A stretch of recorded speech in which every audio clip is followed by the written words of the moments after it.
Hey everybody, Jamie and Greg back with you for Hidden Hustle on our Sports Days YouTube channel. Going live today, talking about projecting the Notre Dame depth chart mostly for spring ball, but kind of like looking ahead really to where the season's going to be. We'll talk a little bit of the NFL Combine too. Obviously, Kevin Austin had a big day yesterday. We can talk about that a little bit. There's going to be, Kyren Williams. I don't know if he's going to run while we're talking, but that might happen. I don't think so. The linemen are going right now. Oh, okay. So the big boys are running. Yeah, so that'll be a little bit later, but very interested to see what Kyren runs. I'm going to guess mid 4.5s, but I could be wrong. Okay, know. so let me do a little bit of context on Kyren, right? So Dexter Williams, I think, was a 4.58. So Dexter 4.58, and you think Dexter Williams, like big explosive guy, right? Yeah, burst. Burst and all those things. And I think most people would think, he would maybe run faster than that. Drew Tranquil actually ran 4.58, so that's kind of like a comp there. And then Darius Walker ran 4.57. So Darius Walker faster 40 than Dexter Williams, which I don't think anybody would predict. No one would say he played faster than him. No. That's not for sure. No. Darius Walker's definitely wasn't taking any 98 yards to the crib. So his longest run at Notre Dame was 37 yards. Yeah. Which, I mean, I think that fits the athletic profile. So I was looking this up maybe like a week ago, 2 weeks ago. How many during the Charlie Weiss era? How many 40-yard runs do you think there were by running backs? So not a Brady Quinn scramble. Wow. Okay. So Walker obviously is the first couple of years, and we know it's 0 for him. Are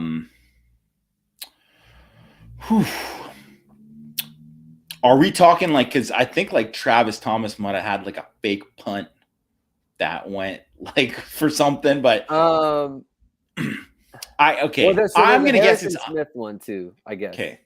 There's Smith had from scrimmage then. Yeah. An offensive play. Okay. You know what? Armando Allen in that last year, he had to have had a couple of them. I'm gonna guess 6. So the answer is 2. 2. They were both in 2007. There was James Aldridge, wow. Early 2007, and Robert Hughes against Duke. You remember that? 07.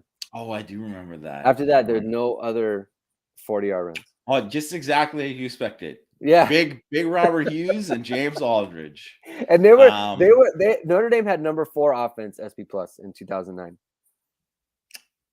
Incredible. Obviously, Golden Tate and Michael Floyd, they did quite a bit of damage that year.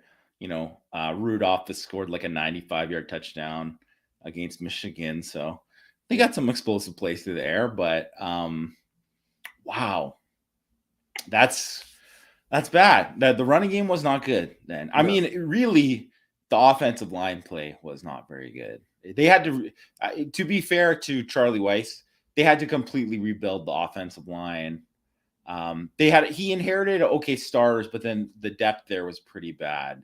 Obviously, that 2007 season was a bad offensive line, maybe the worst offensive line.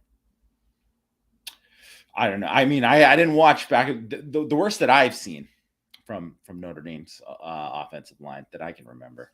It's wild because Tony Jones has an 85-yarder. It's just that never happened, not one time. And that was out of I formation too. It wasn't it wasn't it wasn't like they schemed up some big gap in the middle like Josh Adams, right? It was just like I formation's power. And he had a 40-something against USC. Mm-hmm. Wow. That is amazing. Hopefully, but Kyren, anything under 4.55 would be great. Really good. I mean, if they have the guy timing it from yesterday at 4.4 flat, let's go. I mean, if he runs under 4.5, that's awesome. Yeah. I mean, to be honest, though, just straight up, I don't expect him to run a super fast time, but I don't think it matters. Like that's not his game. Like he's just a great football player. It's toughness, balance, vision, just like obviously what he does in the pass game, all that kind of stuff is exceptional, right? But yeah, I mean, I think he's going to have a long career no matter where he goes. Doesn't matter where he gets drafted. If he gets drafted in the 4th round, who cares? He's going to play in the league for a long time. Yeah. All right. So we'll get started on the depth chart. And I thought we kind of go through it this way. So rather than just saying, well, so-and-so is going to be the starter, and this is who I think is going to be the backup or the 2 deep, if we're going to just go, like, say 2 deep, basically.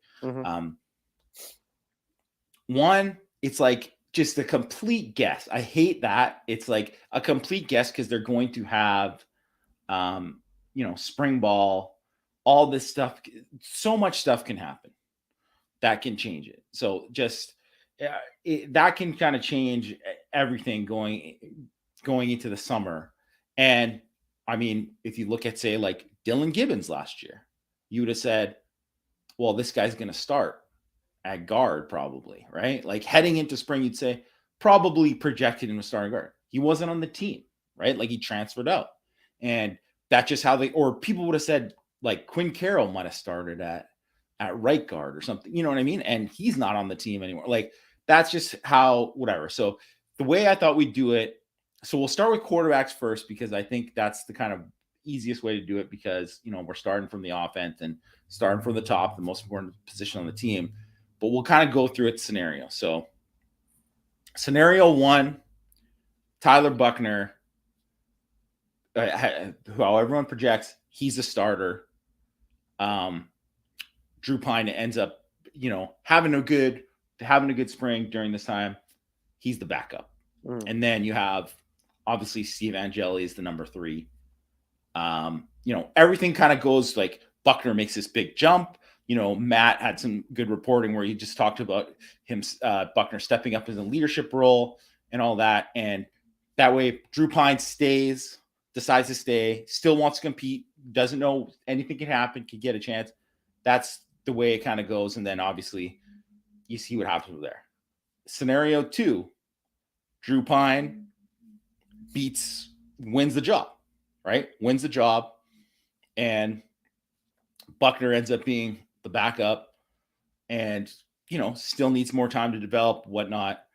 And then, Angeli's always going to be the number 3 by default anyways. Yeah. I don't see scenario 3 is Steve Angeli comes in and wins it.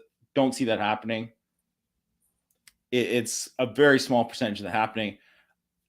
More likely scenario than that, I think, is scenario 4. Buckner and Pine maybe don't have the kind of springs that Notre Dame wants, and they're not liking what they're seeing. They're at the quarterback position. Maybe they dip into the portal. They get a transfer, yeah. And they get a transfer. JT Daniels doesn't have a team.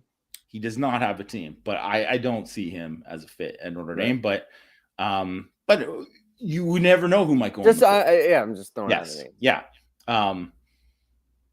Do you think that, or those are my only scenarios at quarterback? Do you see any other scenarios? No, I think that's how it goes, right? I mean, and scenario 1 would be the most likely for me. Yeah, I just, it's kind of hard to like see it going any other kind of way, to be honest, just because it just like the running element, I think, is such a big deal. It's such a big thing, and because it opens up everything. I mean, we've talked about this how many times, right? Like with the Tyler Buckner stuff, and and we did his video and that sort of thing, and that's how it can go. I think I guess there's a scenario where I guess we should factor in, I guess, just like a timeshare. Yeah, I think it's possible. It's possible. I don't think it's going to happen. I don't think there's any way it happens. Yeah. But yeah, so I don't see it really playing out that way. I don't know. I think the most likely thing, and I think what they want is it's going to be Buckner's job. That, you know, obviously they need to get him to where he's comfortable working from the pocket consistently. And I was talking to you, or I texted you about this. Like last year, you know, when Buckner ran, he was asked to run.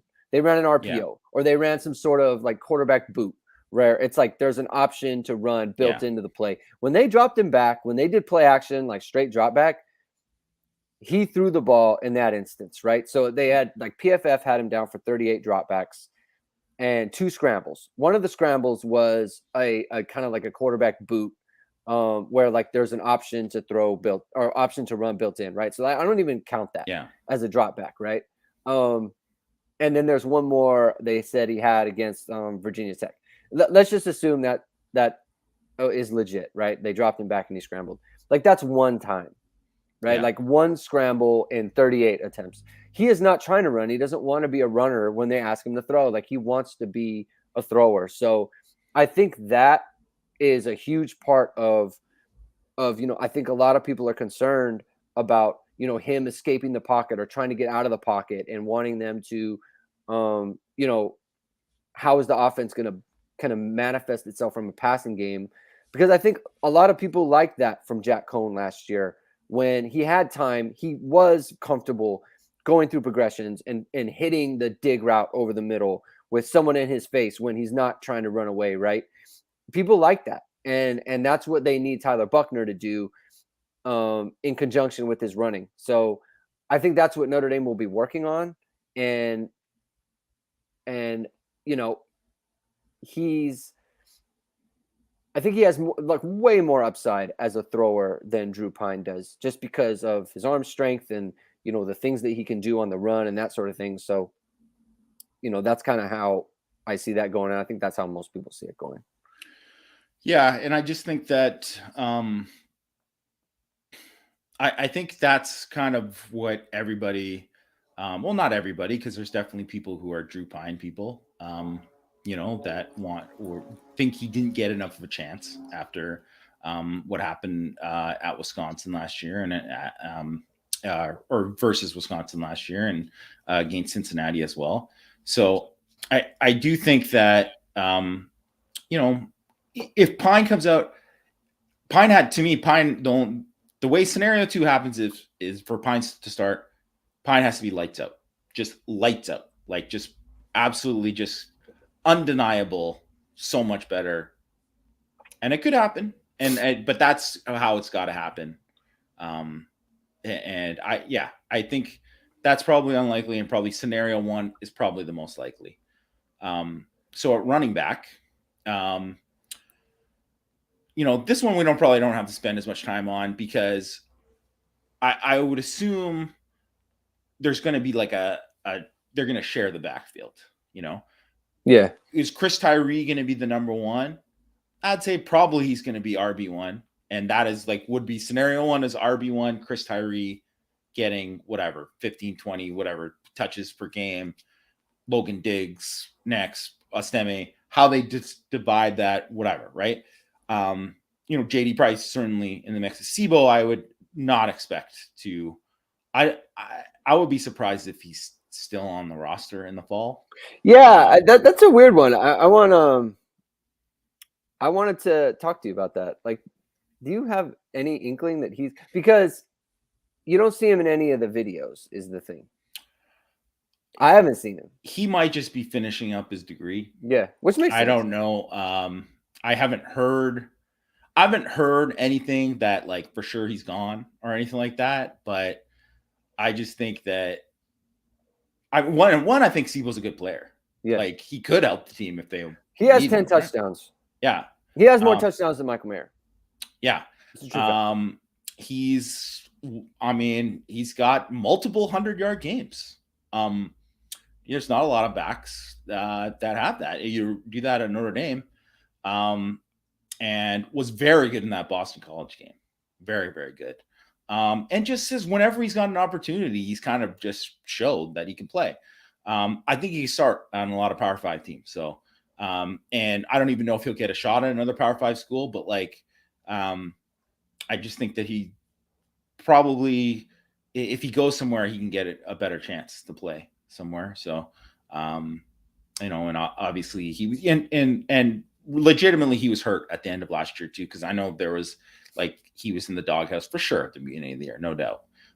But then there was an injury there at the end of the year that affected him, and he might have got a chance in the Fiesta Bowl if not, but it just kind of didn't work out for him. So I think he's probably I would imagine he's looking for something else. And so we can assume that Tyree, Diggs, Esteme, JD Price. And then to me, it's just how it depends how health, how it all kind of works out there. I do think that Chris Tyree, at the beginning of the year, the line was terrible. So even though he was running well, he didn't get any help. Like he was having to break tackles in the hole very too often. And I think if he got some of those holes later on in the year when the turf toe wasn't as bad, I think that would have, made his season look a little bit better than it was. And obviously he had a big bowl game in terms of catching the football too. So we'll see what happens. I think what how it'll go is they're going to ride the hot hand, and that's just kind of the way I see it. Yeah, I wonder if Diggs ever ends up actually taking the majority of the carries, maybe a 15 to 12, 10 situation.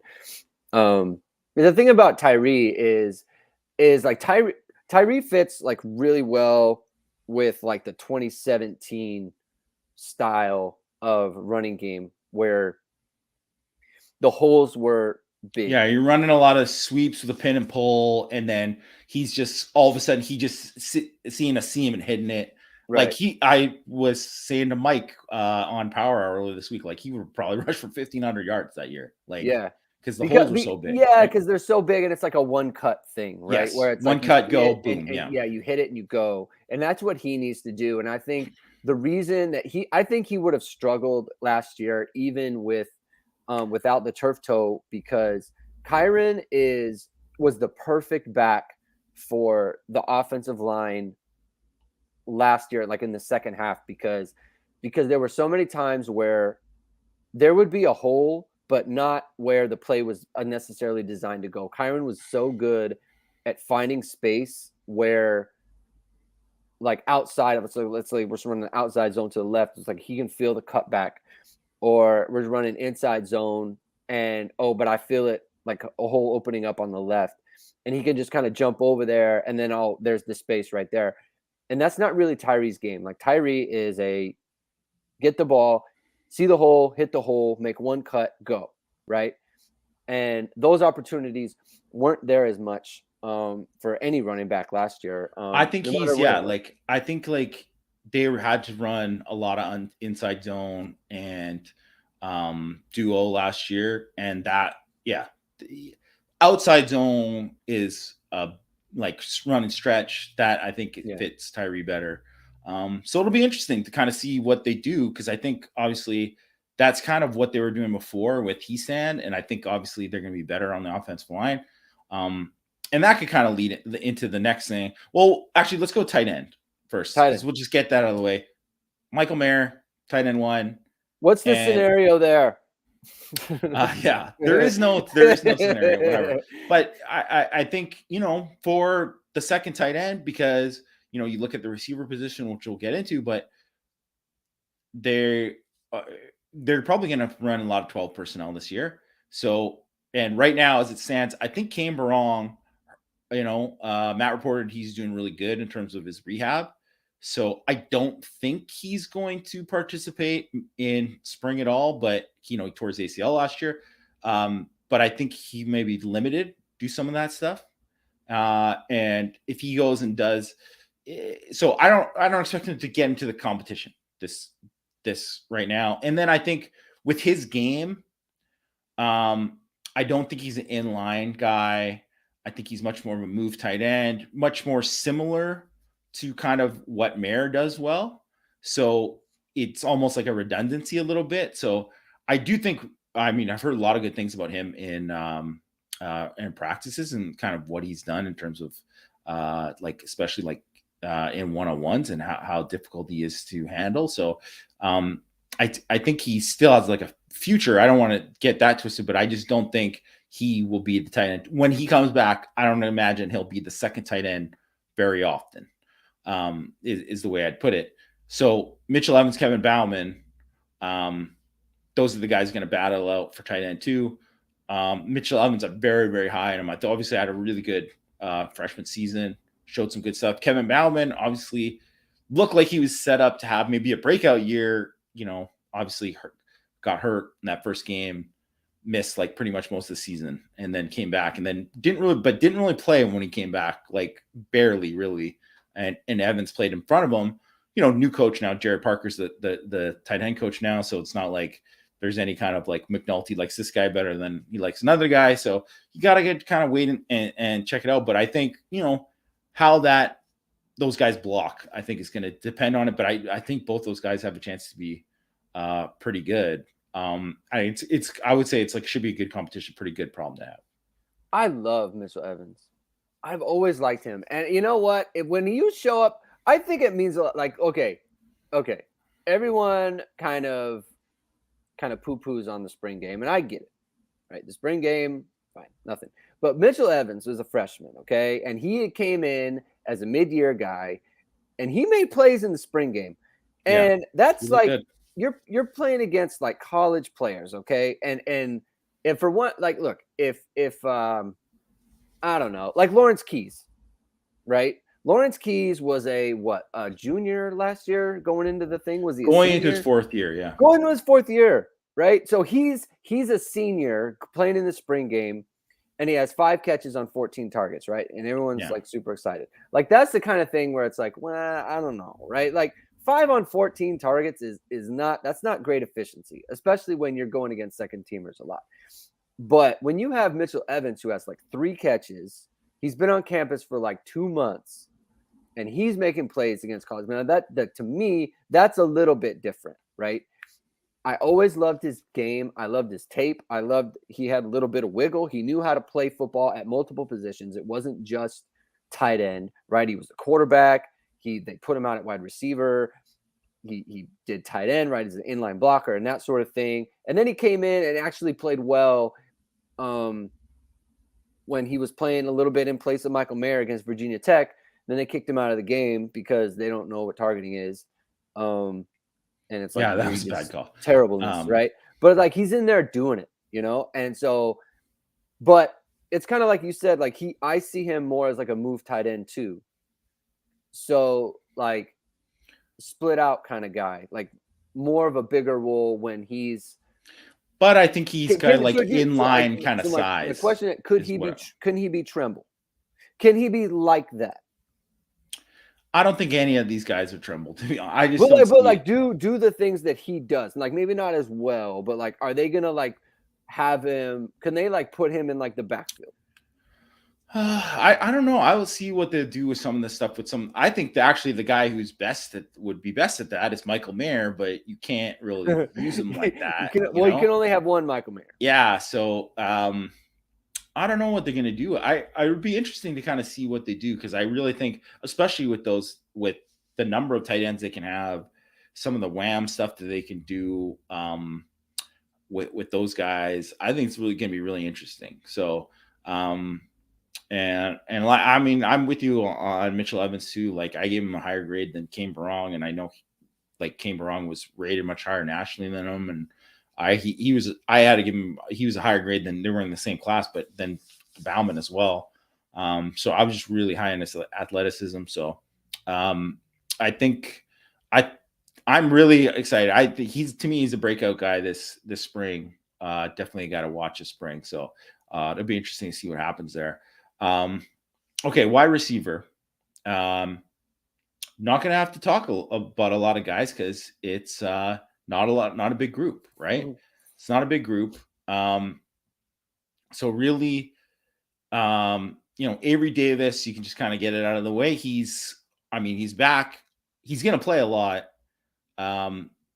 in the slot, but he's obviously not going to be ready for spring.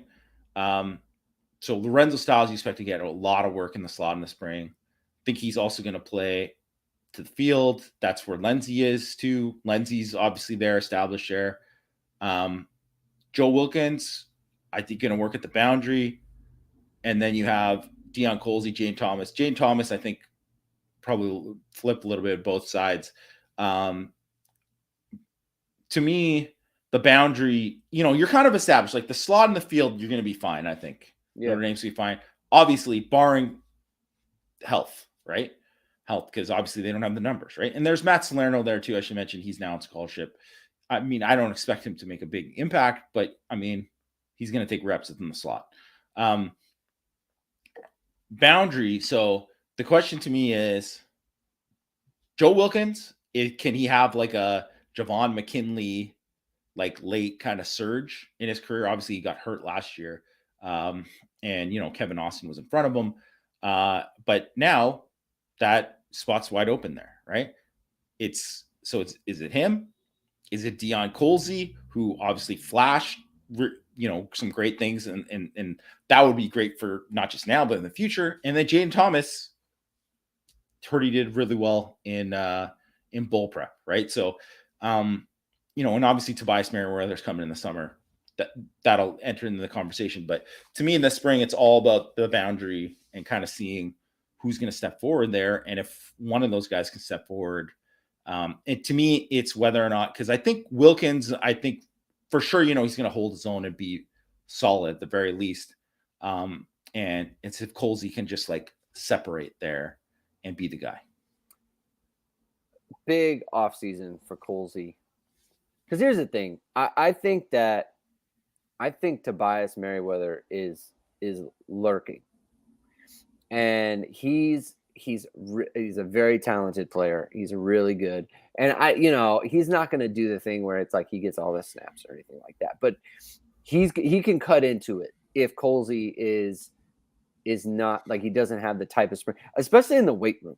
Like I felt like he, I don't want to say soft. It's just like he didn't have that college strength yet. You know what I mean? Like he didn't have, like, he's not a super cut guy. And he's not like, like super twitchy or anything, so it's like he needs, like, that's what he needs to do. Like there's a physical element that he needs to reach before like all the technique and all those other things come into it. Just like physically that needs to get better. And you bring up Jaden Thomas, and I don't see him as a boundary. Like I almost feel like he's a big slot that we've been talking about for a couple years now. Like I feel like he fits that mold, right? Like he's not an outside, right? I don't see him like playing the field, right, and stretching the defense that way, like Lindsey or Styles can, right? I feel like, and I want to say I made this comparison like when he was recruited, like David Givens, like that type of player. And I feel like David Givens was like a really like perfect slot, big slot inside. And I feel like that needs to be Jaden Thomas's role. Because it's like, is Jaden Thomas ever going to be that guy who goes against another team's best corner and is like consistently successful, right? And like, I don't know if I see that, right? But like you could work him against like a nickel or a safety or someone like that, where it's like, okay, you can find a mismatch there. Like you can find success for him in the middle of the field somewhere where it's like he's getting behind a linebacker and he's in front of a safety. This is like a really big guy too. That's another part of it. It's like he could really help in the run game if he's closer to the line of scrimmage, closer to the ball inside. So I see that. Like, so the Colsey thing is super important, because Wilkins, I think, is like, he could kind of play anywhere, honestly. Not the solution. He can play anywhere. Not the solution at any one spot, but you could play in there. It's like, we're okay, right? Like we're not getting dominated if he's in there in this spot. But it's like, again, it's kind of like the Jaden Thomas thing. Like, are we going to put him against someone's best corner and he's going to consistently win? Like, probably not. But he can play all three spots, and I think we can be okay. And so that's where I feel like the role is for Wilkins. But it's like Colsey is the one where it's like, we really got to see some growth here, because he has the physical measurables to hold down the spot. Like that is one where you say, okay, if he gets there physically and he can't get pushed around by anybody. Now, this is a guy who we can put in and is consistently giving a defense problems. Yeah, I think that physical development I think is big. So yeah, like if we're gonna kind of break it down in scenarios again, as we kind of did with the quarterbacks, you know, one veteran Wilkins is just like a steadying guy that is consistent enough in practice that they say he's the guy kind of like running into the season as he's the guy there. The next scenario is Colsey makes a leap this spring. He becomes the guy in the boundary, like you said, physical development. All of a sudden becomes like more alpha on there. Like he takes that step, and I don't see Jaden Thomas being that guy, but we'll see what happens. But the next scenario is they're leaving, kind of like not seeing enough out of the boundary, and they're like, well, Tobias Merriweather, when you come in June, that's wide open for you, right? That's the next kind of thing.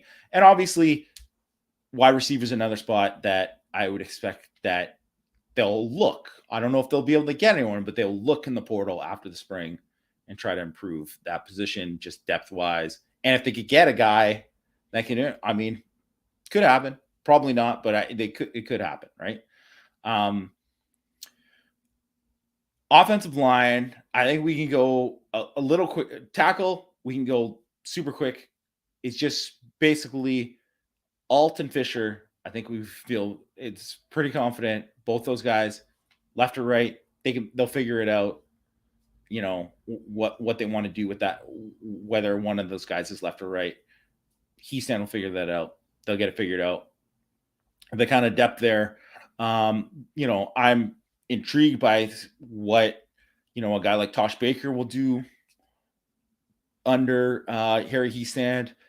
Heastand has also been a guy who's obviously worked guys a different spot. Josh Lugg has obviously played tackle before. He's going to slide inside, compete at guard, but you always have him there as a guy who can play right tackle if you need it. Carmody, they're going to have young guys. I don't expect any of those other young guys to play, maybe Johnson. I think he's probably going to play guard.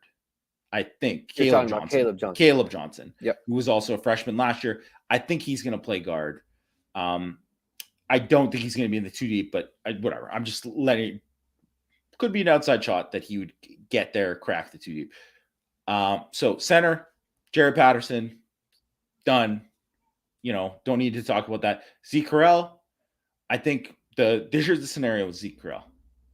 He really responds under Heastand, has really good strength.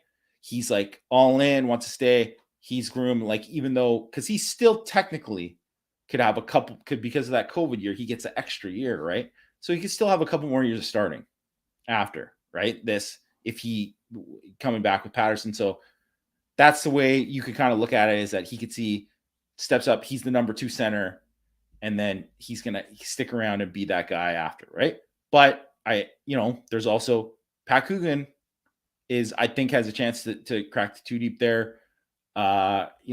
Heard really good things about him. I thought, just in very limited reps, I was like very surprised at how well he did when I watched him in one-on-ones. So he's got a chance to kind of get in there. I think that, and if that were to happen, then I would imagine Zeke Correll probably was looking at someplace else, but we'll see what happens. Guard,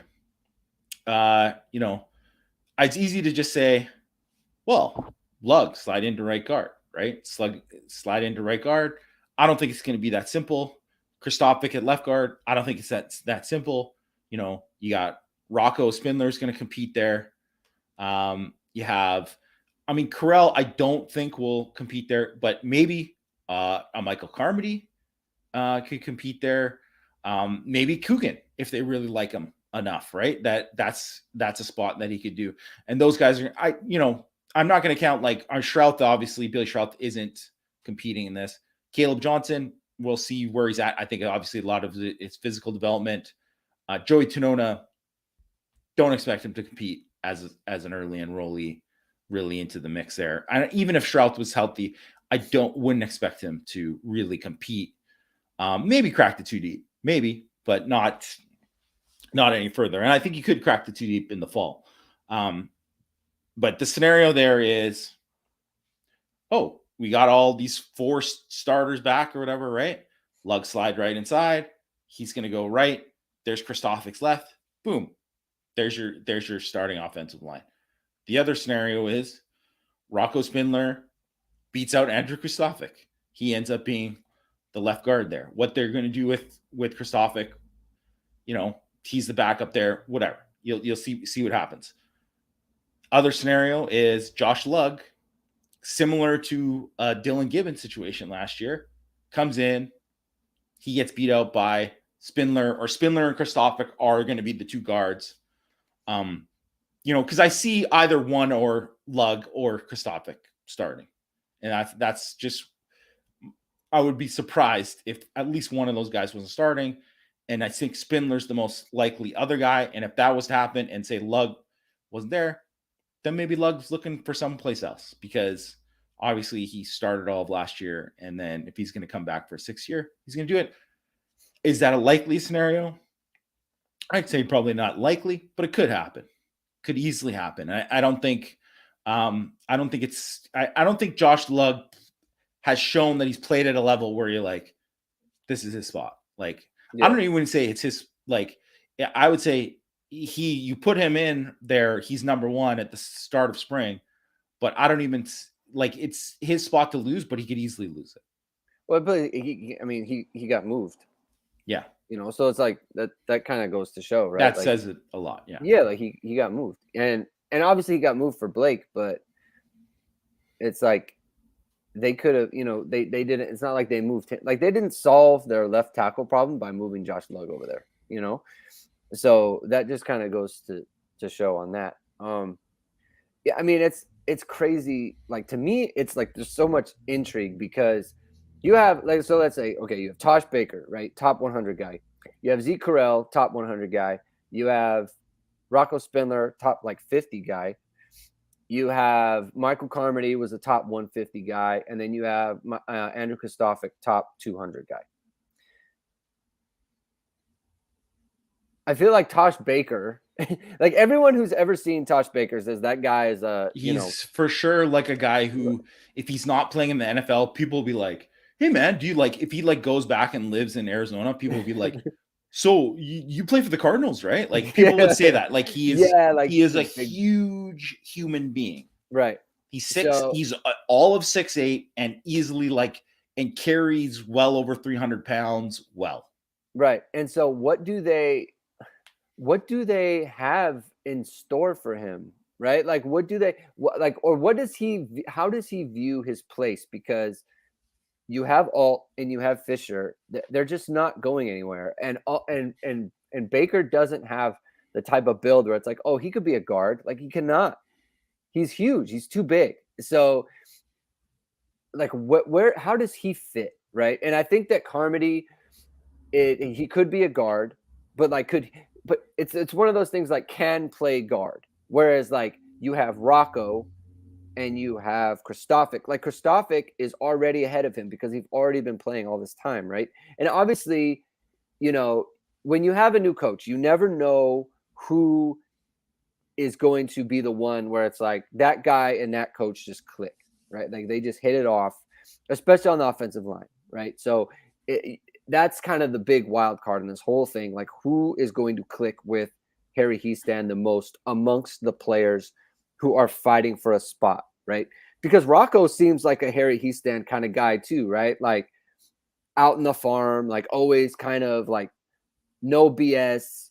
I want to go sit in a tree and like hunt deer kind of thing, right? Like, it seems like a Harry Hiestand. And do people really, do they want to sit in a tree and hunt deer? That's the first time I heard that analogy. He did it. He was like doing it. It was like deer hunting season. He was up in you need to watch the videos, Jamie. Watch the recruiting videos. The country boy video that Matt put together. Okay. I'll go back and I only saw him chopping the wood. I don't remember him sitting in the tree. No, there was a thing. No, you know what? You know how they did they had those post commitment videos last year. I think there was one where he was like in a tree. Okay. I'm gonna find I'll it. take it for man. That's a pretty sturdy tree. He's a big boy. There's like a tree house. Yeah. Yeah, Brendan. It's basically a holiday. There it is, Jamie. Right there. I mean, I travel to the Midwest every year. I'm there. Right. I'm in South Bend a decent amount. So I drive through Michigan quite a bit. Not a just, no shade at Michigan, but not the best drive. 20, 30 hours a year in a tree. In a tree. It's a whole thing. Anyway, Okay. and you know what? And you know who I bet knows about it? Harry Heaston. Yeah. Okay. So, but the point about is, half an hour a week. He's in a tree. Yeah. It seems like that it seems like you don't know who's going to hit it off with Harry Heaston. Yeah. And so who is going to kind of come up, right? Like what does Harry Heaston do if because there is a scenario. What does Harry Heaston do if Tosh Baker comes in? He's been killing it with Bayless. He comes in and he takes to his coaching, and Harry Heaston says, "Look, Tosh Baker has to play. He has to play." Is there a scenario where they go to Blake Fisher, who I think of the three, right? So of all would be the best suited to play guard. Yeah, he's the only one who could go play guard, in my opinion. Like, is there a scenario where they say, "Hey, Blake, like you got to go play left guard or right guard or something"? I think there could be a scenario. I think because that's the other thing that we should talk about is that Harry Heaston is very much a best five guy, right? So very well, Tosh Baker could be better than I'm not saying he is, but could be better than Spindler, Kristofic,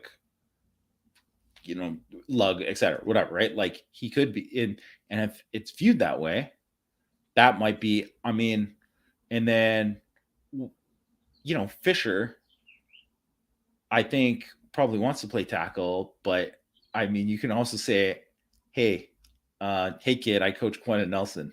I think that's what you say is if you're Harry Heaston, it's just like, "Hey, I think you could be the next Quentin Nelson." Okay. Like, I think maybe he'd be a little bit more open to it then. I mean, you could be the next Zach Martin, right? Like any of those guys, right? They all have lots of money. I definitely think that Blake Fisher could play guard, might end up playing guard in the NFL too. So it's just like, I'm not saying he won't play tackle, but it's just like, that's where he could end up playing. And when you get in the NFL and then you get into a camp, they might draft you to play tackle, but then you're like, man, you need to start at right guard. I mean, you're going to play right guard. And I think he could be, I mean, he's going to be special no matter where he plays. I think Blake Fisher's the sky's the limit for him. So I think that's a good point. It's a good point. I think that could something like that could happen. We should, not likely, but could. We should caveat. I do think like Baker has a long way to go, right? So it's not like, I mean, that in my opinion, you're the line guy. To me, it's like Baker. I don't know that he was particularly close last year, right? And he got hurt, and that's so it's kind of. I mean, he played one game, and he played basically one full game. But he got hurt, right? Yeah. I think if he would have played the full season, by the end of it, people would have been like, "Oh my God!" Like he's honestly that good. He's going to be that good. I think he's going. I will be surprised if maybe not at the beginning of the year, but at the end of the year, if he's not, even if he doesn't make like an All-American team, they'll be like, "Oh, he's going to be an All-American as a junior." Like that's the way I would be. I would be shocked, not even surprised, shocked if that wasn't happen by the end of this current season this year. If by the end of the year, people weren't at the very least talking about, and if he's healthy and all that kind of stuff, right? Check off those boxes. If he's healthy and they weren't saying Blake Fisher's going to be an All-American in 2023. Yeah. Like I would be shocked. Yeah. So I mean, I think we all would, right? yeah. And it's funny because like we only do have like a game and a half, but that was a really good game and a half. And it's not just that, it's just like obviously what I saw from him when I've seen him in person. I've seen I know what other the guys who were going off to the NFL were saying about him. And they're also very like not going to praise a guy who just came in as an early enrollee, like, yeah. But everybody was like, he's probably not going to be here for more than 3 years. So, and maybe that changes, right? Because obviously, he lost a year basically last year. So maybe that changes the dynamic of it. But I mean, I think I think he's on a path. He's going to be very good. He's going to be very good. And Bayless called him, a genetic phenom this week. Yeah. I have a good idea. Okay. So we're at 46 minutes. We'll do the defense next week. I think we'll probably do that. I wanted to bring up something though that it came up on Power Hour, and they were talking about what needs to be worked on the most in spring on offense, since we're talking about offense, and it was like the passing game or the running game. That was it, right? That was the gist of it. Wait, say it again. On Power Hour, you got asked the question, like, what should be worked on the most? Like, what do they need to work on? The running game or the passing game? Go over your response. And because I agree with you. So go over what you said, and then I'll kind of jump in after that. I'm trying to think exactly what I had said there. But and kind of condense it too. But actually, you go. Well, so I'll just tell you what it was. It was basically like you guys said they need to work on the running game. Basically. Yeah. Okay. The way that I wanted to put it is, and I'm trying to think of the best way to kind of get it down, because someone listened to it afterwards and was like, this was the wrong way. We need to develop Buckner. And I was like, right. No, obviously you need to develop Buckner, and you need to develop in the pocket. You just mentioned the piece of, how he's doing it. But what I had said, and I'll just make it as quick as possible without going long with it, is last year, Notre Dame couldn't run the ball last spring. Couldn't at all. Last fall camp, couldn't run the ball at all. And you're like, okay, well, you know what? They got to get the right 5 guys. They got to do all this, whatever, right? And you know what? They ended in the first half of the year, basically, they couldn't run the ball. Like, you have Kyron Williams and Chris Tyree the year before putting up big numbers, right? Kyron Williams with a better line could have had like 1,500 yards last year, right? And they didn't establish, I don't want to just say establish a run, but you have to be able to run block there have to be a level of competency there. And they didn't establish that. And they have to be able to work on that and work on that physicality and work on that part of the game, because they're always going to have the 7-on-7. They're always going to have whatever. But if they can't run the ball, then you can't build off all these other things that we talked about with Tyler Buckner and what you're going to do with it. And where we said the play action, the RPOs. Well, none of that matters if you can't run the ball along with it. And I'm not just talking about quarterback run game and tricking people into whatever. Like, you have to be able to, like, the old, like, Joe Moore, like, against another man's will, knock a guy off the ball. And that's just one of those things. And I really just, and it's not even like some games, there are going to be some teams that you just don't run against. If you played Georgia last year, you don't run at all. Like, you maybe do exactly what you did in the Fiesta Bowl, right? You throw 70 passes or whatever you got to do, because that's just how you have to do it, where Notre Dame's line is at. But to where they're at, you have to be able to do it at a decent rate to build on what you want to do on offense and build on what you want to do on defense. And I said I was going to condense it, but then I didn't end up condensing it. But you don't have to condense it. That's No. exactly what I No, was trying to get at. No, I don't want you to condense it. Don't condense it, Jamie. You go, right? That's why you're here. No, so I agree with you. So here's the thing too, is this is the point that I wanted to make, is Notre Dame always has to,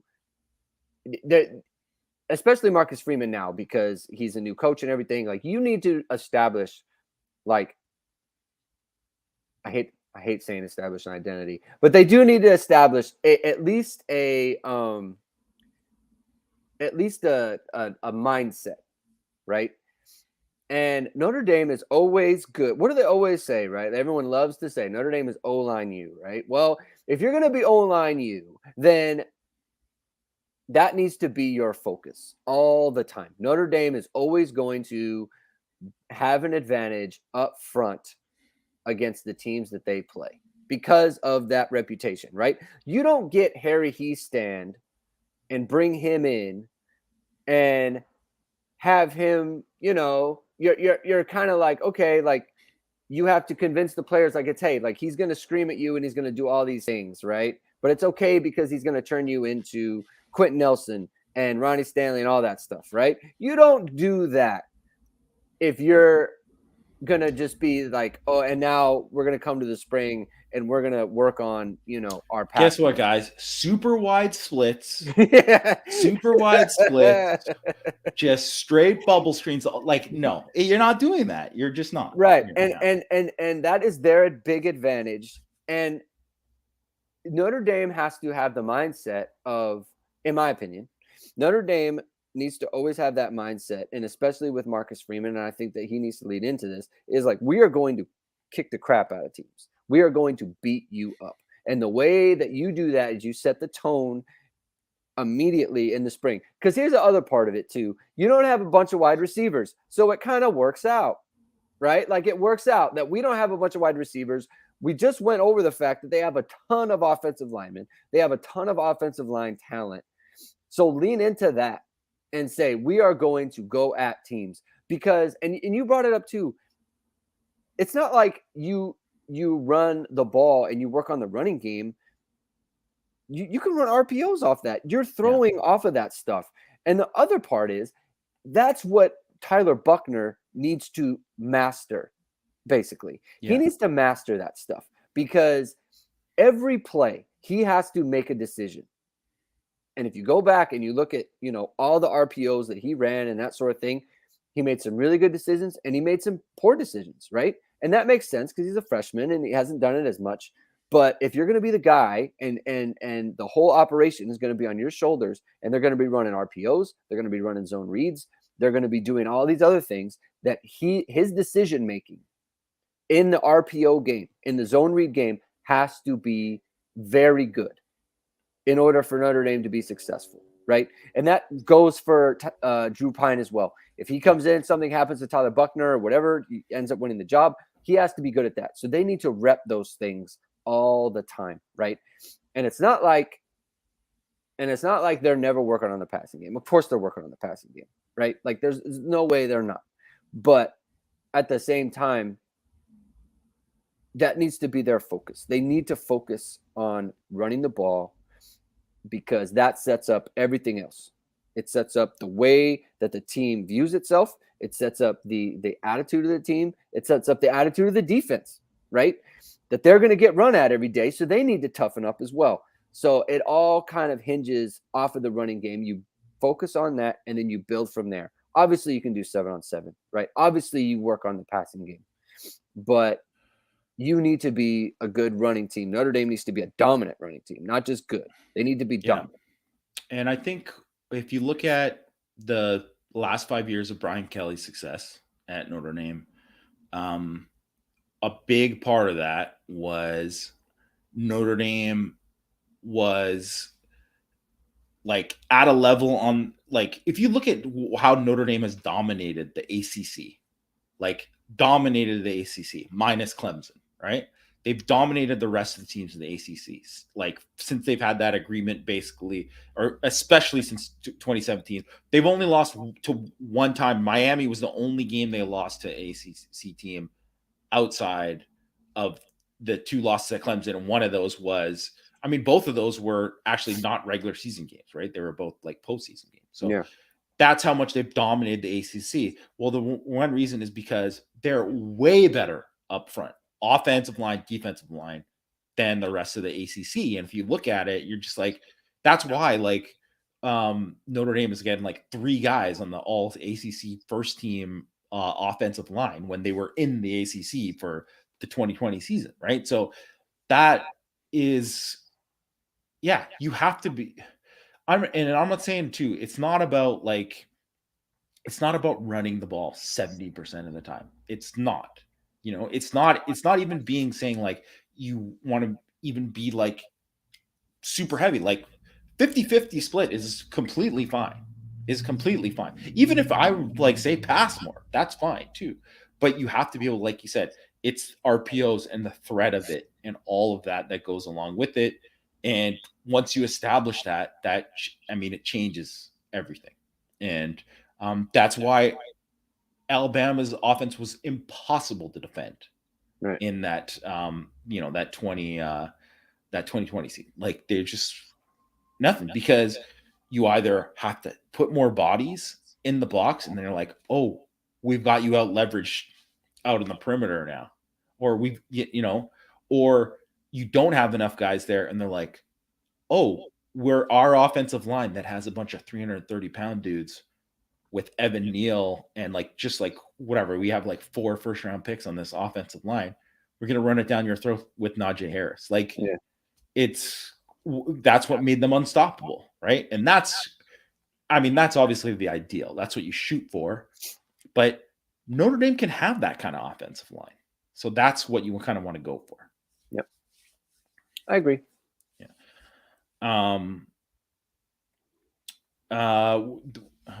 Oh, Matt, I didn't even notice he was in here.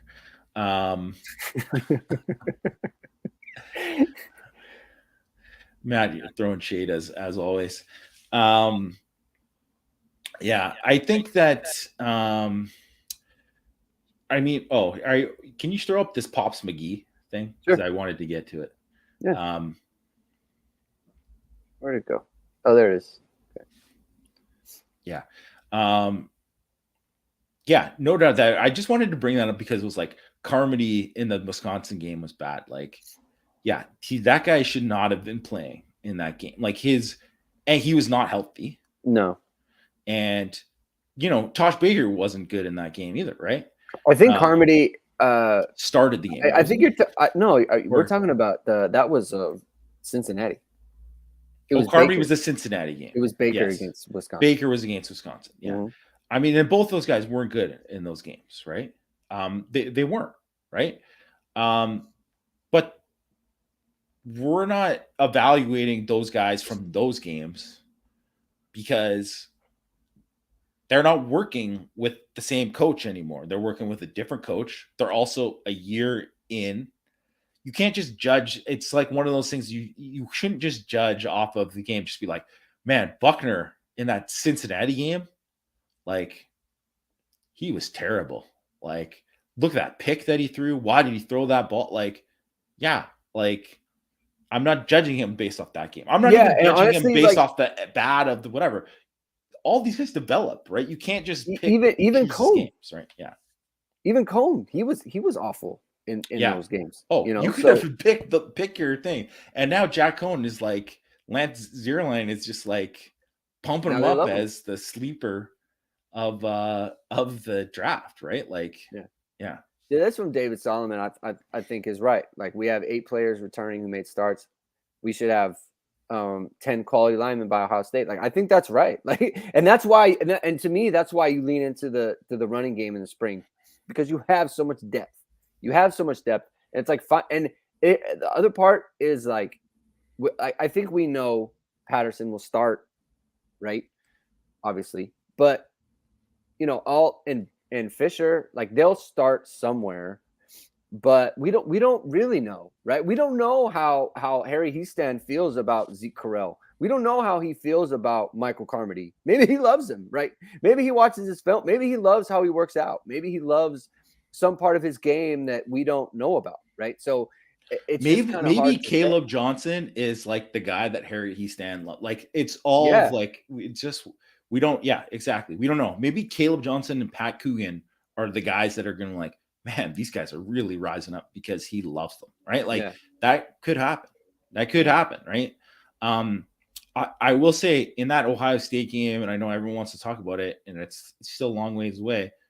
The formula to beat them is either shootout, you got to outscore them. So you better drop 40 plus in the game, or you beat them up on both sides of the line, yeah. like, but dominate the way Michigan did. And that's the only way to beat them. Only way to beat them. It's those two ways. Either you're like, man, we got to score. And you've still probably got to, even if you do that, you still probably got to score like 35, 40, like just to win the game. That's just how it is. That's how good they are. Well, Brendan's in the chat.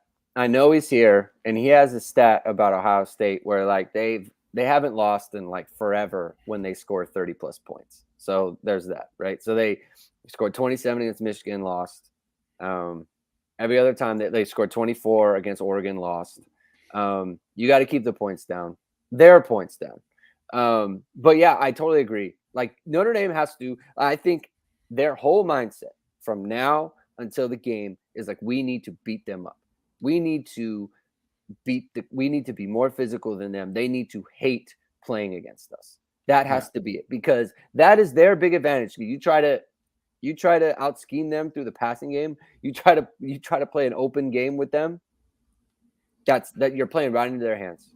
Go back and watch the Clemson game, the first Clemson game of 2020, the home game.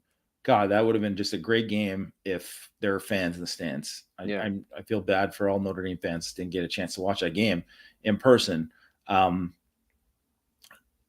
Notre Dame just whooped them, defensive line to their offensive line, whooped them.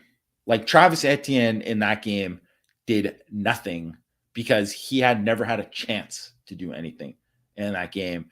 And that's like, and it was Kurt Heinisch and MTA who really, really dominated that game the most. And, both not like, wouldn't call them war daddies, and MTA might not even get drafted, right? Like, and Heinisch definitely, I don't see him playing football past, maybe he'll play in USFL or something. He's not going to probably play in the league. But they had just, those are the guys that they are just butt kickers, and they did the job. Obviously, Clemson's O-line worse than Ohio State's O-line, but that's what you got to kind of do. Yeah. In this game, and that's what they got to do to win the game. All right. Well, we went over an hour, and obviously we didn't even get into the defense. I guess we'll do that. We'll do the defense next week. But obviously a lot to talk about with this. I like doing the idea of doing the scenarios and kind of looking at that, because especially on defense, because I think there's even more. So like, especially a linebacker and the defensive line, there's a lot to talk about there. Safety position, like, really going to be interesting. Their corner, I mean, who knows? Like, to me, some of these young guys got to really step up a corner, and you're really interested to see, and people are ready to kind of bench guys before they even lose their jobs. But you got to kind of see how it plays out. So we'll come back next week. We'll talk about the defense and hit on all that. This even went way longer than I thought it was going to go, but thanks everyone for tuning in. We'll hit up the defensive depth chart next week, and we'll see you then. Thanks everyone for tuning in.